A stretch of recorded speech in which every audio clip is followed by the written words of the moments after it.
Buenas noches, mi nombre es Carlos Vitola y en el siguiente video vamos a hacer un análisis sobre la capacidad de ayuda de los estudiantes de la universidad durante este periodo de contingencia.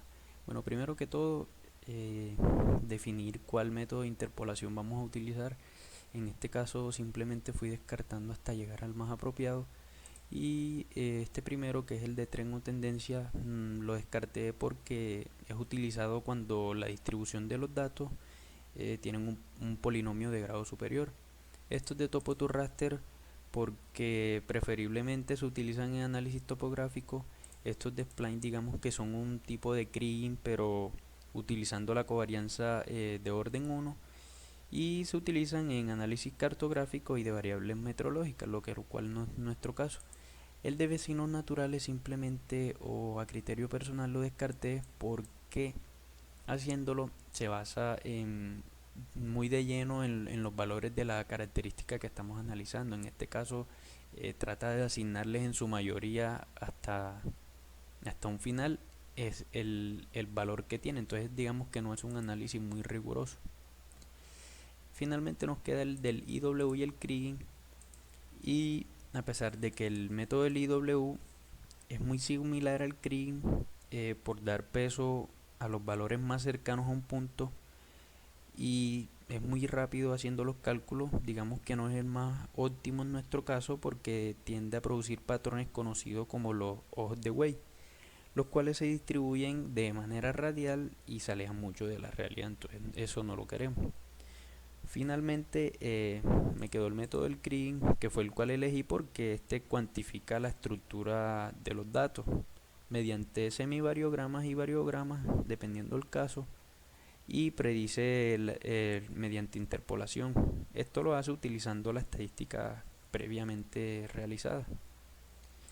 Acá digamos que son los campos que metemos para hacer la interpolación. Los más relevantes son, bueno, acá seleccionamos la característica a la cual le queremos hacer la interpolación. Acá definimos si es ordinario o universal. Digamos que no hay mucha diferencia. Bueno, sí hay una diferencia que es muy notable e importante, y es que el ordinario presupone que el valor medio entre los puntos es desconocido, lo cual es una presuposición razonable porque es lo que queremos.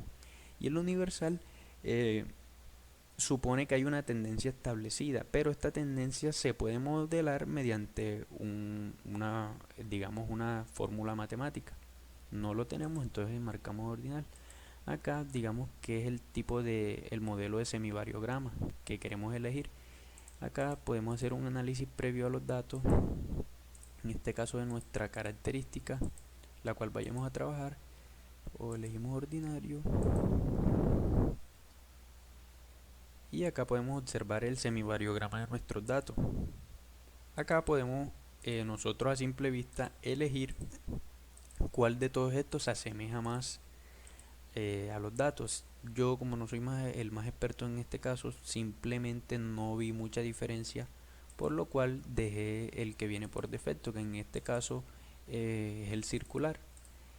Y acá en el tamaño de celda, por defecto también, él tiende a calcular el tamaño de celda dependiendo de las dimensiones, en este caso de los puntos, desde el más alto hasta el más bajo y desde izquierda a derecha. Entonces esas dos dimensiones escoge la menor y la divide sobre 250.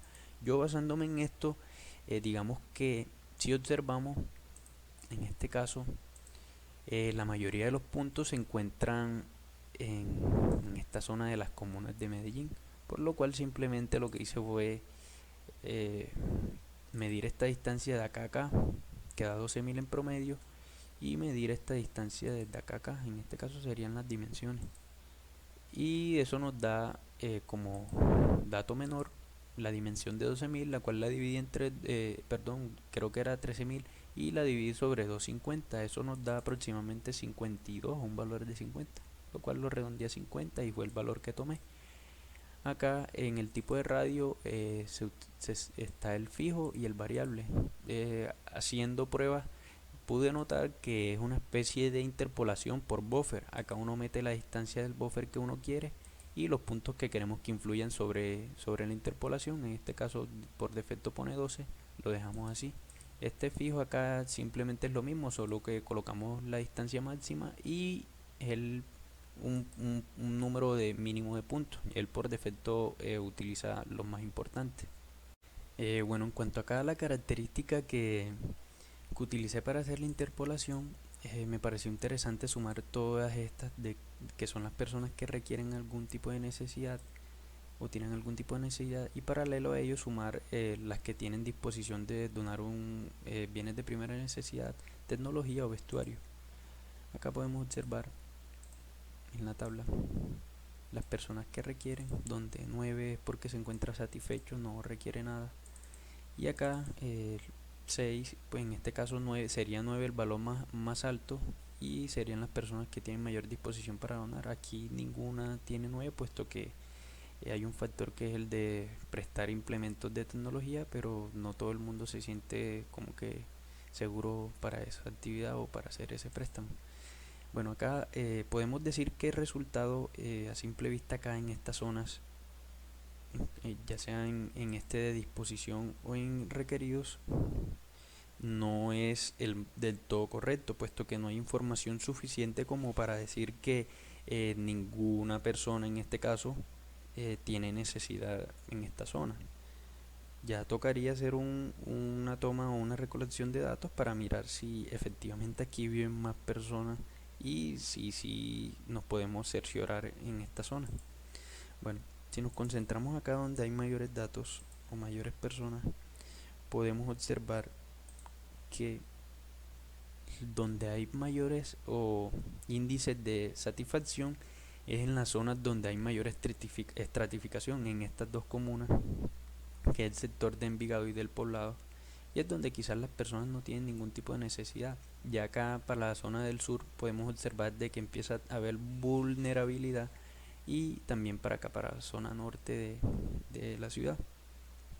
Entonces, de hecho podemos hacer un análisis paralelo con esto, donde observamos de que sí coincide con estas personas que no están en capacidades de donar, puesto que no están en las mejores condiciones o tienen necesidades.